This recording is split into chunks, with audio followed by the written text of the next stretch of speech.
মাঝে মাঝে তোমার কথা খুব মনে পড়ে।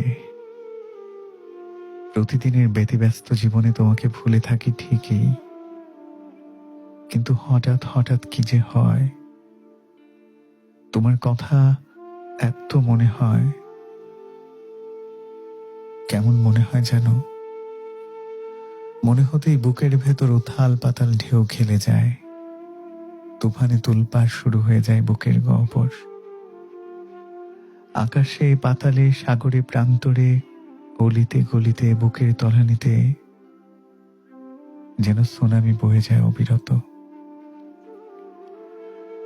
ওই যে তুমি দেখছো না, সমুদ্রের তলদেশে যখন তুলপাড় শুরু হয়, সারা পৃথিবী কেমন মুখ কালো করে রাখে, অঝোরে কাঁদতে থাকে অবিরাম।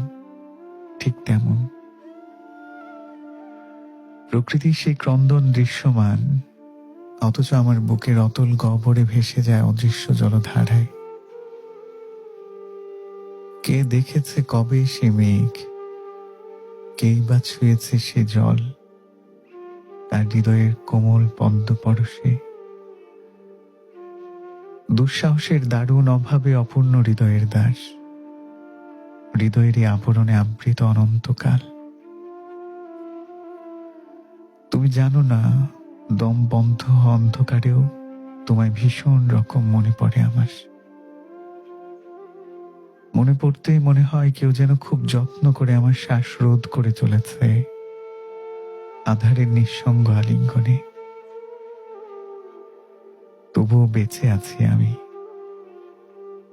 বেঁচে আছি বেঁচে না থাকার মতো করে, আজও কৃষ্ণপক্ষের গহন গহিনে শুক্লা দ্বাদশীর অনন্ত প্রতীক্ষায়। তুমি জানো, হয়তো আকাশ ভাঙা জোছনায় যখন ভেসে যায় বসুন্ধরা, আমায় তখন বাধ্য হয়ে দরজা জানালা আটকে বসে থাকতে হয়। অমন জোছনায় আমার যে তোমায় ছাড়া মন কেমন করে, মন কেমন করা জোছনায় মনমোজ ছাড়া জোছনা বিলাস হয়। তুমি বলো, হয়তো হয়, তোমার হয়, কারণ তুমি তো স্বয়ং ওই জ্যোৎস্না দেবী চাঁদটাই, সৌন্দর্যের আধার, শত হৃদয়ের পূজনীয় আরাধ্য। আমার আধার বলয় একাকিত্বের সিলমোহর লাগিয়ে তাই অপলোকে তাকিয়ে দেখি তোমায় নিয়ে কাড়াকাড়ি বাড়াবাড়ি। আমার মন কেমন করবে না তুমি বলো? ব্যস্ততার নগরীতেও আমি তাই খুঁজে ফেরি ব্যস্ততার ব্যাপকতা, তবুও হয় না। সেই তো তোমায় মনে পড়েই যায়, মনে পড়েই যায়। আমার আর এর থেকে নিস্তার কোথায়, আমার আর এর থেকে নিস্তার কোথায়, আমাকে বলো।